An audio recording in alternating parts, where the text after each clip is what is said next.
Alright guys, so real quick before I get into the video, I just want to announce the winner of the last deck giveaway, who was Hamza Dejari, and then I'm also going to be doing another deck giveaway, and all you have to do in order to win the deck is go ahead and follow me on my Google Plus page. I know it sounds kind of weird, but this will actually help out my channel tremendously, so all you have to do, go follow me on Google Plus, and I'll pick a random winner, and I figure I'll wait until I get around 1,000 followers on there.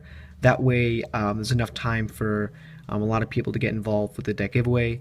And anyways guys, here is the actual video. Alright, so to start off the trick, I'm just going to be leaving the two kings off to the side like this, and then I'll get onto them later. But for now, I just want you to go through and just pick any random card. So let's say you're to pick this card. It doesn't really matter what it is.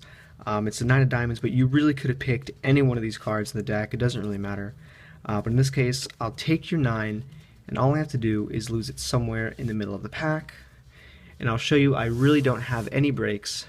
As you can see, I have no idea where it is, so I'm going to use these two kings to find it. So let's say I place one near the top, and then I go one near the bottom like this.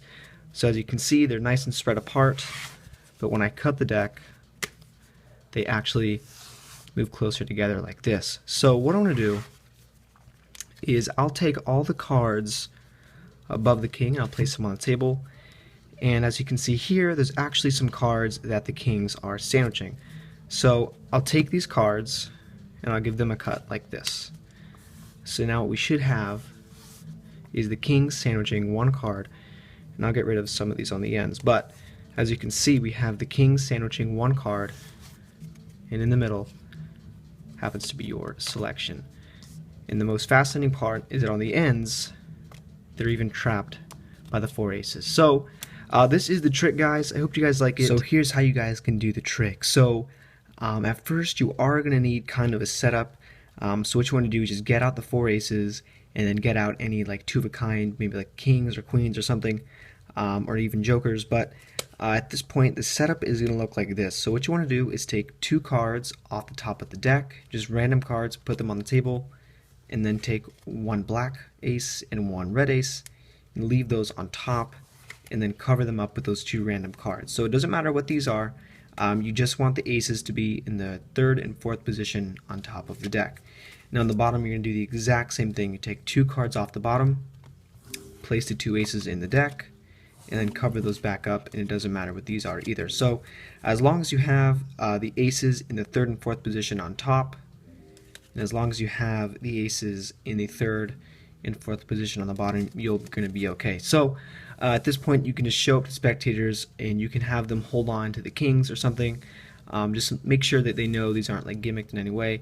But at this point, you can put down the kings, and you can have your spectator pick a card, preferably from the middle, because you don't really want them picking the top card, the bottom card, or any of those aces. So make sure they pick one from the middle like this. It doesn't matter which one it is.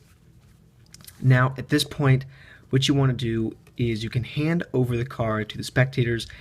This way you can misdirect them. Just make sure they're not looking at you, because what you want to do, and it's kind of hard to do this on a camera like this because you can obviously see everything that I'm doing.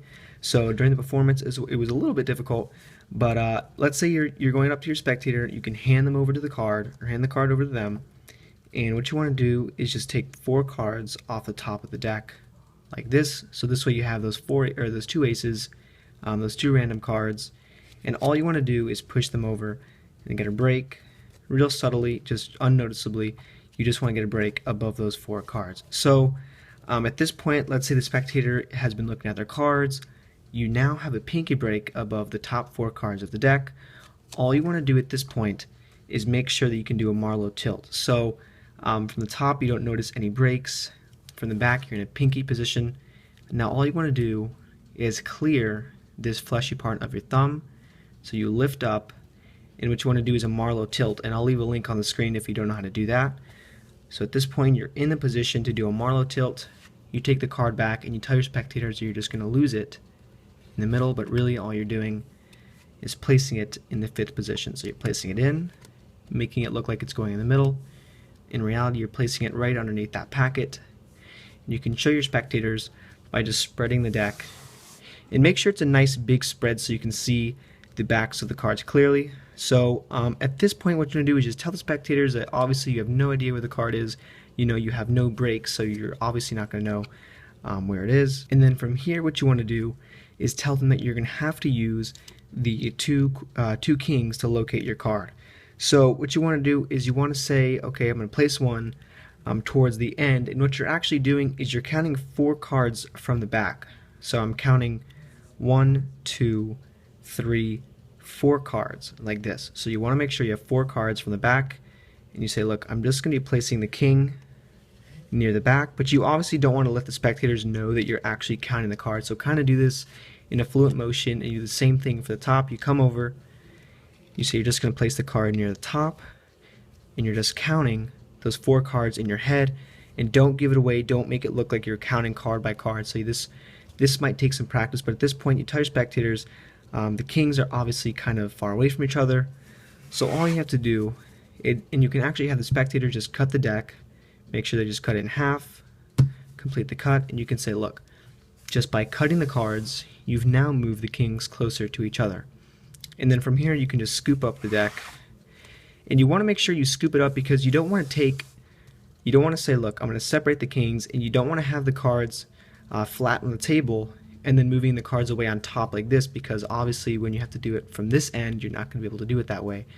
So instead you just pick up the deck, you say, look, so all I'm going to do is take the top cards away, leave the king up, and you say, look, so as you can see, the kings are actually sandwiching a few cards, and as you're kind of fanning this out, what you want to do is casually spread more than just the kings, so you can leave open a nice little fan like this, because what you want to do is get a pinky break right above the card that is below the king, because this is the spectator's selection.